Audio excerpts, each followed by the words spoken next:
Today on Heinz Barbecue, we're going to find out if the Weber Smoky Mountain can beat Zeus in a brisket cook-off. Let's find out.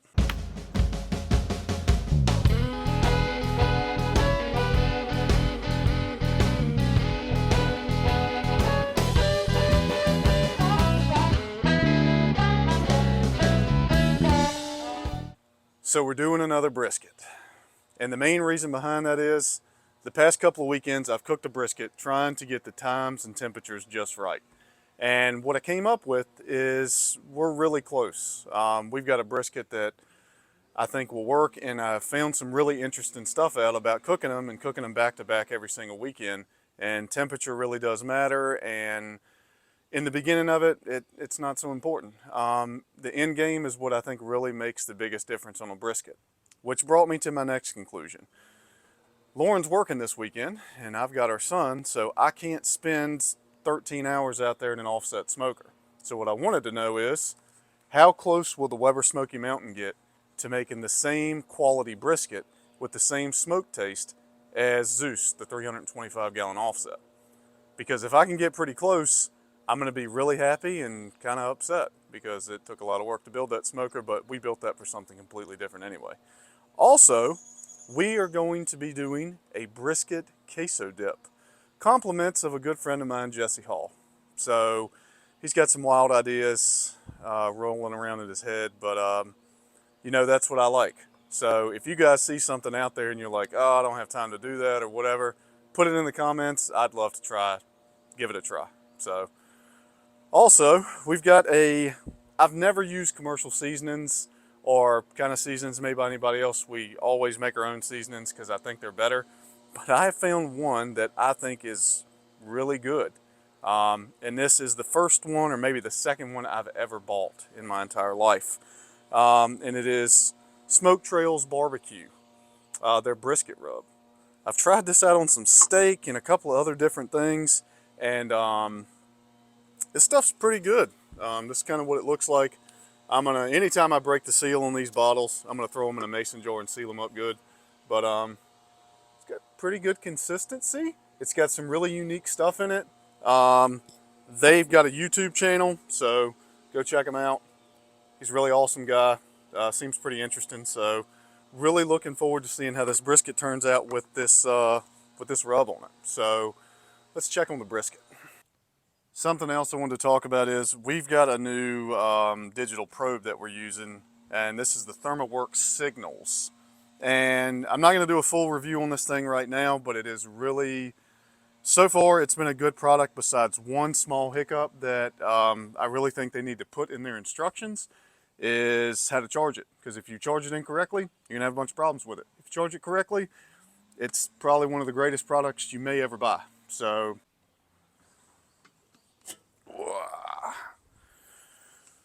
all right, I didn't really notice that big gash in there, but there it is. So we're running 3 gallons of water under this. A couple of things you probably can't see. I've got some tin foil shoved in by the water pan down on the ends of this guy, just to kind of keep that heat from hitting those edges of that brisket and kind of drying them out. So, but we're running about 250 to 260 on this guy. We're cooking fat side down, and you know, a pretty simple setup here. Just got to give it some time. So one other topic I want to touch on here is fuel source and water. I think these things make a big difference in the way stuff tastes. It's not, if you don't eat barbecue all the time, you'll probably never notice it. If you eat it a lot, you will probably start to notice these things, especially after someone points them out to you. So water, I use filtered non-chlorinated water. I can taste the chlorine in some of my food sometimes. It's not all the time, but it is something. We run everything through a non-chlorinated activated charcoal filter. So all the water that goes inside the smokers is always filtered. The times that I haven't done it, I have been able to taste it, especially on cooks that don't last as long. I can taste a kind of a bitter taste in ribs almost every time I don't filter the water. So that's something I do. If you're having an odd taste in something, maybe filtering your water might help. Fuel source. So I've always used Jealous Devil. I really like their charcoal. I'm using their briquettes this time. I'm not sponsored by these guys. I just think they make a really good product. They don't have any chemicals. There's no binders or anything in their charcoal, and it burns hot. And so far, it's burning really good. This is only the second time I've used their briquettes, but I just don't like the way the Kingsford and stuff breaks up, and it's got just a lot more ash in it. This doesn't seem to have that. And it's a lot more consistent burn, where if you're using lump charcoal, the way I was first running this, it just doesn't burn all the lump charcoal. The briquettes just run better in the Weber Smoky Mountain because it's the way it's designed. Next is wood. So I'm a big key component for wood and all different types of wood. Get fresh wood. This is wood that I cut from big chunks. I've got a woodman or a wood dealer, whatever you want to call him. I go get fresh wood, and this right here is pretty green wood. This stuff's probably seasoned about 7 months, and it's pretty dense and heavy, but these are the size chunks that I'm putting inside of the smoker that I've got buried in the charcoal. And this seems to work really good for my setup. This is hickory wood. So just something I wanted to touch on. I've gotten some questions and comments about that in the past, so from now on I'm going to try to stick that stuff in there. So there we go. All right, so we're gonna let this guy cook for probably anywhere from 4 to 6 hours before we check on it again. Temperature right now, the internal temp on the brisket is about 77 degrees. I put this on at about 8 o'clock this morning. So 8 to 9 hours in smoke, and we did a pretty good method on how to get the wood chunks in there. There's a couple of different videos out there on that. If this turns out good, I'll probably do a more in-depth video of how I got this to work. But the ThermoWorks signal shows a lot of data and it graphs everything. So I went back and looked at the graph. I ran this a couple of times without any meat on it and found that it's just, you know, they're super consistent and they last a long time without a lot of management. So really looking forward to seeing how this turns out and sharing this with you guys. So also, if you like what you see, if you're checking out the channel, please subscribe to the channel. Throw some likes in there, throw some comments in there. Love to hear from people and just trying to grow the channel. So really appreciate all the love and all the support, and thank you so much. So we're going to give this guy 4 to 6 hours and we'll check on it again.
All right, so it's been about 6 hours and we've had pretty good smoke on there. Had a little bit of a burst of temperature, got up to around about like 290.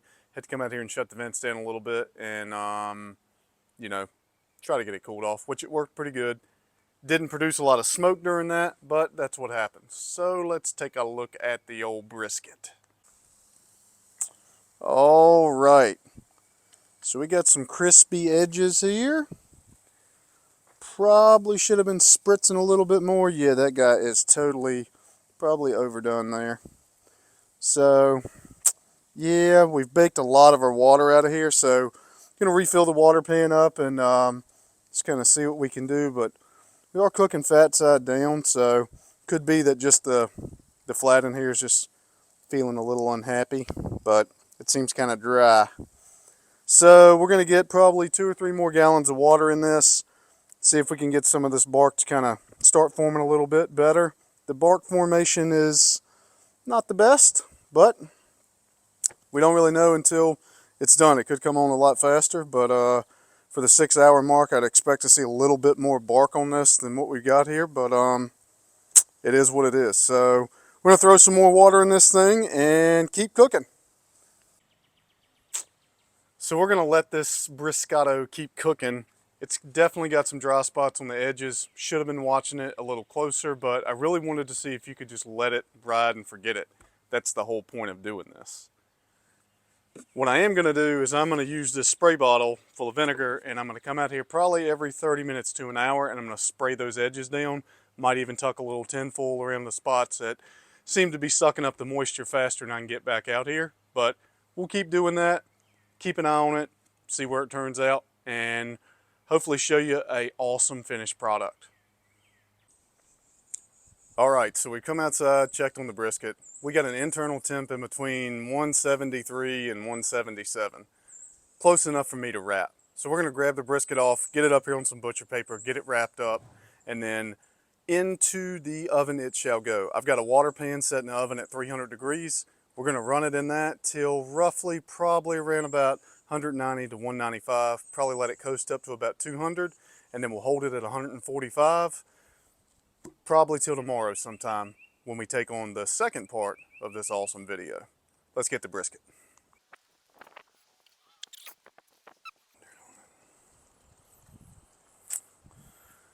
All right, so the fat's not really as rendered as I would like it to be, but we can take care of that in the oven, so no really big deal.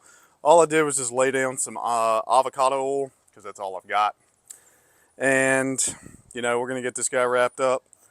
Like I said, not exactly the way I would like this to be. The edges are somewhat rendered, you know, you can poke your finger through, but the center is really not, so we'll just kind of have to see how this goes. Hopefully a good hold in the oven will loosen everything up, but still pretty tight right now, so we'll see.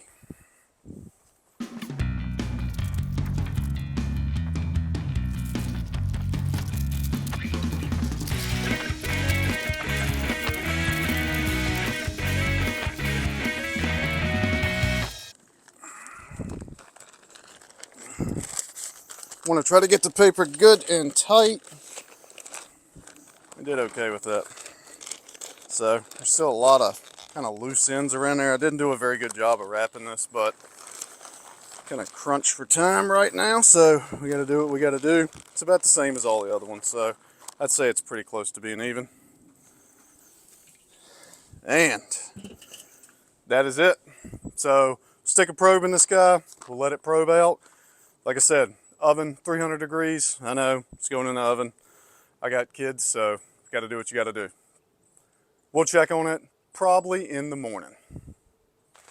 All right, guys, it is the next day, and as you can tell, we've had a bunch of weather move in on us that didn't show up on the forecast or the radar until about 2 hours ago. So we're making the best of what we got. So sorry for the terrible lighting quality. I've got umbrellas and this thing set up and just trying to finish this thing up. But what we do have here is our Weber Smoky Mountain brisket, and I am dying to open this thing up. So got this guy in the oven, 300 degrees, ran it 300 degrees for about 3 hours. Fat rendered on it, what I feel like is pretty good.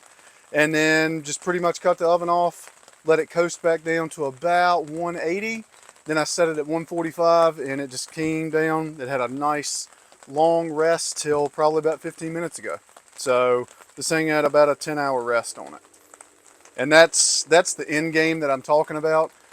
I think the end game is what really makes the difference in a brisket. If in the front portion of it, in the first part of the cook, if your temperatures aren't exactly right or if things aren't perfect, it doesn't really matter that much. But if you don't get your temperatures and stuff right at the end and give it a good rest, I think that's where it may come out more tough or pot roasty.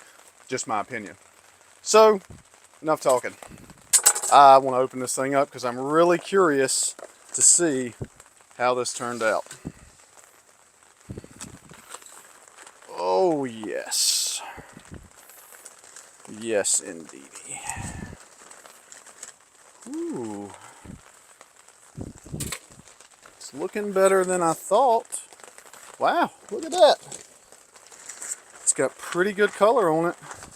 So, way better color than I would have originally thought. So, let's see here. Tuck that guy under there. Just trying to get the paper under there.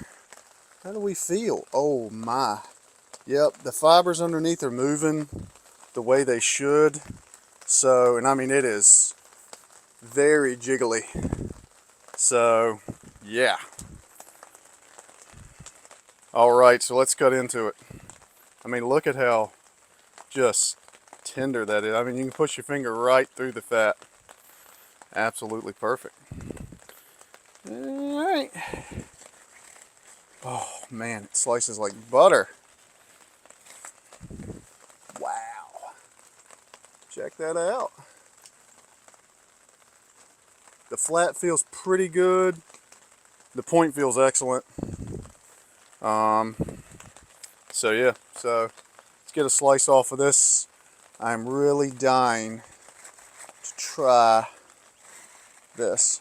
It's a little pot roasty on the bottom, but it is what it is. But I mean, it is just kind of falling apart.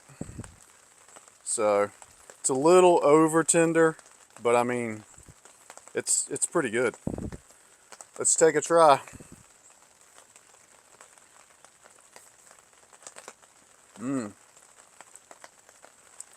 Wow.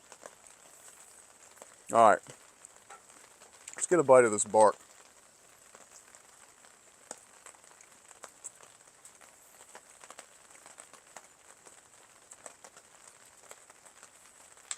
All right, so this brisket is really good. I'm gonna try one more bite here.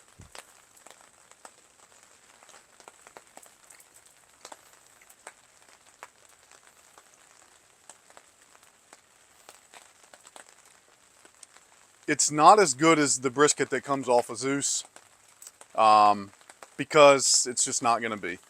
But it's very close. Close enough to hurt my feelings. It's got really good bark on it. This bark really came in way more than I would have thought after I wrapped. So it really developed really well. Very happy with that. The tenderness of the brisket is perfect. I'm really happy with it. I think you can produce a very, very good brisket on the Weber Smoky Mountain, cooking fat side down. I ran hickory wood on this and really impressed. Really pretty good fat render. The fat render's not rendered as well on this as it would be on the offset, but that's because of the convective cooking, and you're probably just not going to get as good a fat render as you would on an offset. So that just kind of is what it is. But really, really happy with this brisket. So now it's time to cut it up and put it in the queso. All right, so we got our queso dip. And pretty simple recipe. So I've got rotel, I've got half a sweet onion, half a jar of mild jalapenos, some nacho cheese dip, and then just some cube cheese. We've got pepper jack, and I've got Monterey Jack in here. So, and that's what we're looking at. I left the juice in there from the jalapenos because I think it gives it a good taste. So all we're going to do is chop up some of this brisket. We're going to shove it in here on the other side, and then we're going to shove all this stuff back in the smoker. We got the small offset running today. We're running red oak on this, so hopefully this is going to turn out and make something absolutely amazing. All right, we've got everything chopped up, so we got a little pans made up here.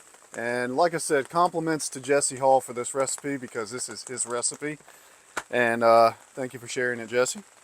We're going to get this thrown in the smoker. We're going to let these cook for a couple of hours until it gets some really good smoke flavor on there, get some fantastic chips, and dig into this. So we'll see you in a couple of hours. All right, guys, the time has come to get the queso out here, and let's give this thing a try. Oh my goodness gracious. Look at that. That looks really, really good. So what I've got here is a piece of beef tallow that came off of the brisket that we saved off trimming the fat. I rendered that down I'm going to throw this in here because I think it would do very good. And we're going to stir this up. All right. This looks incredible. And it smells even better. Wow. I wish you guys could smell this because it is absolutely insane. Yeah. This looks like next level good. That beef tallow's melting in there. Wow.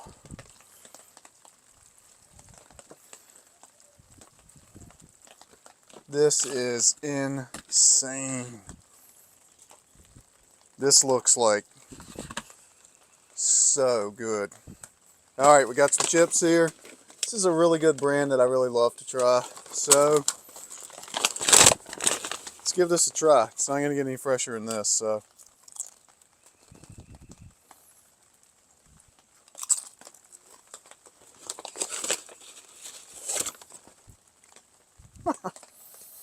Wow.